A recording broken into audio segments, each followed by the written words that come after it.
Hey there, it's Carson from Wandering Dillos. Today we've got a short follow-up to our most recent video.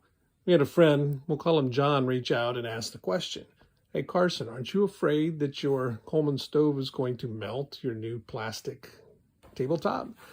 To which I said, "John, that's a fair question. There's only one way to find out."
So in short, our little experiment showed that we're probably okay. We didn't see any melting, scorching, even discoloration of the tabletop.